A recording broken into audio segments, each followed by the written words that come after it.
Lucien Eussic, bonjour. Bonjour. Alors vous êtes à La Réunion pour une série d'ateliers, de conférences sur le développement personnel et je puis dire spirituel aussi. Oui, absolument. Oui. Et vos thèmes de prédilection alors, sont les constellations familiales, être soi, retrouver la force en soi. Alors est-ce que vous pouvez nous parler un petit peu de ces thèmes qu'on ne connaît pas forcément, hein, la constellation familiale. Moi, c'est la première fois que j'entends parler de ça. D'accord. Alors, c'est de fait la deuxième fois que je viens ici à La Réunion. Et les constellations familiales, je les rencontrais dans mon propre développement personnel. C'est-à-dire que je bloquais dans mon avancée. Et par cet outil qui permet de mettre du sens sur nos blocages, sur nos symptômes, sur les maladies, sur le fait de ne pas prendre sa place, ça nous renvoie souvent à des choses qui se sont passées à plusieurs générations dessus ou au niveau systémique. Et mon histoire, c'est que mon père n'avait pas connu son géniteur, il ne me l'avait pas dit. Et moi j'étais beaucoup bloqué sur le côté droit de mon corps. Et quand j'ai fait cette première constellation familiale, j'ai vu que ce grand-père vivait encore avec sa femme qui était malade de psy. J'ai vu qu'il aimait ma grand-mère, il lui a fait plusieurs enfants sans jamais les reconnaître. Et une fois j'ai pu mettre du sens à cette histoire, lui faire une place dans mon cœur, non seulement j'ai vu que je guérissais de l'asthme, je faisais de l'asthme depuis l'âge de 2 ans, mais en plus je vivais mieux ma vie. Et donc, non seulement j'ai fait beaucoup de constellations familiales pour moi, je me suis formé, mais aujourd'hui depuis plus de 10 ans, j'anime des constellations familiales et je forme des thérapeutes aux constellations familiales. Il y a une formation sur l'île de la Réunion qui est complète, qui va réunir 18 personnes à peu près, pendant lesquelles je vais commencer à leur initier aux bases de cet art qui m'a ouvert une spiritualité. Alors si je comprends bien, la constellation familiale, c'est débloquer ou donner du sens à des histoires familiales, donc passées, pour se reconstruire soi. Oui, parce que un système... Pour guérir, Voilà, un système, quand quelque chose ne va pas dans un système, le système ne va pas bien, et il y a quelqu'un qui tente de rappeler, 1 à 2 générations plus tard, ce qui s'est passé, qui est resté dans le non-dit, qui a été caché, qui a été terrible, comme par exemple les suicides. Les suicides, nous avons tendance à ne pas en parler, parce que c'est quelque chose de terrible, mais il y a toujours quelqu'un qui va tenter de rappeler cela, avec des conduites suicidaires par exemple.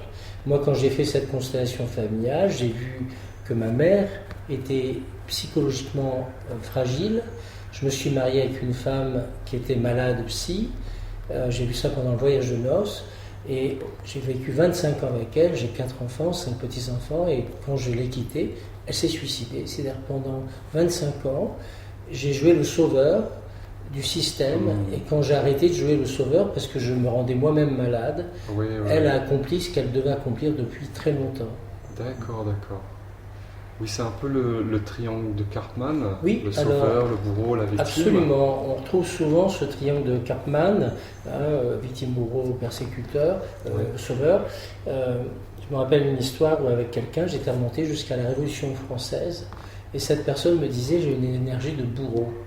Et quand je suis remonté à travers les âges, j'ai vu qu'il y a quelqu'un qui n'avait plus de tête. Et de fait, il rappelait le bourreau, à la génération d'en dessous, on rappelait la victime, etc. Et c'est quelque chose qui a tendance à se nourrir, à se répéter, tant que le sens n'est pas mis et tant que nous avons apaisé ce système. D'accord, quand vous dites que vous êtes remonté, alors est-ce que ce sont des séances qui se font en hypnose ? Ou la personne est complètement consciente, ou c'est une discussion ? C'est pas du tout cela. Les constellations familiales, ça a quelque chose de très particulier, c'est que dès que nous posons le chant, eh bien, nous sommes reliés à 3 niveaux de conscience. Quand on pose le chant, c'est-à-dire C'est-à-dire que si je faisais une constellation familiale avec vous individuellement, dès que vous avez posé votre question, nous sommes reliés à plusieurs niveaux de conscience. Oui. Voilà. Et ça veut dire que si je me mets sur votre grand-père maternel, je vais commencer à ressentir dans mon corps, dans la façon, je vais vous dire comment il parlait, je vais commencer à sentir les choses comme le ressentait votre grand-père. Et quand nous sommes en groupe, chaque personne va prendre des rôles de personnes qu'il ne connaît pas, Et là, il va être habité par l'âme de la personne qu'il représente. Et c'est à ce moment-là qu'on recueille des informations extraordinaires, même des choses qui sont cachées, qui sont non dites. C'est pour ça que ça se différencie de la psychogénéalogie, où la psychogénéalogie, nous sommes là pour étudier un arbre généalogique à partir des connaissances qu'on a pu connecter à droite, à gauche. Là, il y a des histoires familiales qui sont complètement masquées, cachées, et juste avec cette intention et ce travail en constellation familiale, il va émerger un phénomène qui se joue pour moi sur 3 niveaux de conscience. Le niveau de conscience personnel, le niveau de conscience de toute la famille, un grand niveau de conscience collective, et un niveau de supraconscience. C'est pour ça que je dis nous sommes vraiment ouverts à une spiritualité ancrée sur le vécu. C'est parce que si les hommes créent des blocages et des fois des ruptures, il y a une énergie plus importante qui tente d'apaiser, d'harmoniser tout ce monde-là. Il y a une énergie qui est l'espace, en tout cas, pour ces manifestations. Ah oui, qui est à la fois l'espace et l'espace pour aller vers l'harmonisation et la libération. Donc, si je comprends bien, vos ateliers ont plus une tendance spirituelle plutôt que psychologique. C'est très lié. C'est très lié. Tout à fait lié. Voilà. Il n'y a pas de volonté de dire on est dans une spiritualité. On est vraiment ancré sur la difficulté de la personne, qui est liée à des choses du vécu. Ouais.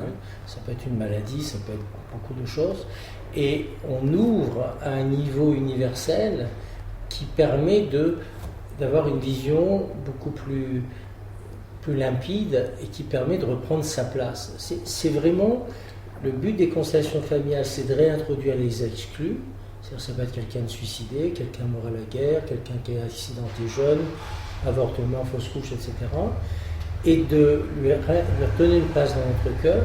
Et à partir de cela, plutôt que de le rappeler dans notre vie, de reprendre notre propre place. Donc c'est vraiment le but même des constellations familiales. Ouais. Mais on va capter une énergie qui est quand même assez fabuleuse. Et moi, je ne m'en lasse pas. Oui, c'est vraiment un grand cadeau de travailler avec cela. D'accord, très bien. Je vois que vous parlez aussi beaucoup d'amour dans vos prospectus. Alors, quelle est la place de l'amour justement dans vos ateliers? L'amour, c'est la source de la vie pour moi. Voilà. Vous voyez, sur le livre sur les constellations familiales, j'ai mis un sous-titre, un chemin vers l'acceptation et l'amour. Parce que on peut être dans l'amour comme ça, béatement, mais déjà c'est aimer soi-même et regarder les grandes lois de l'amour qui rythment les systèmes. C'est-à-dire que quand une femme donne la vie, elle transmet un véritable don. C'est important de l'honorer à ce niveau-là. Et tout est fait comme ça. Il y a des ordres de l'amour qui font que chacun a sa place dans un système bien organisé. Et que quand on essaye de travestir cela, moi j'ai des fois des personnes qui viennent me voir en disant « mais je ne connais pas mon géniteur ». Et quand d'un seul coup, ils peuvent se recontacter à leur géniteur, mais évidemment, c'est une source d'amour qui vient l'emporter au-delà des critiques, des jugements qu'on a pu émettre quand on ne connaît pas en critique. Et quand on se reconnecte à cette énergie, on ne peut que une sorte de transcendance qui se crée.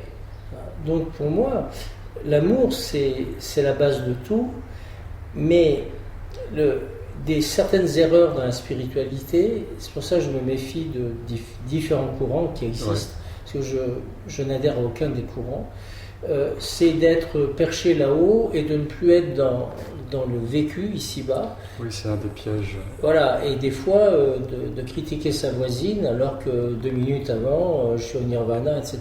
Oui. Hein, et donc, je ne m'inscris pas du tout là-dedans parce que je reconnais tout à fait les travers, mais je pars plutôt de la base de la souffrance humaine pour ouvrir cette vision et redonner une autre vision de sa propre vie. Très bien. Bon, en tout cas, si ça a interpellé certaines personnes, vous donnez pas mal d'ateliers et pas mal de conférences pendant un mois, il me semble. Hein. Oui, absolument. Pendant un mois à l'île de la Réunion. Donc, il y aura toutes vos coordonnées sur l'article. Merci beaucoup. Merci beaucoup. À bientôt. À bientôt.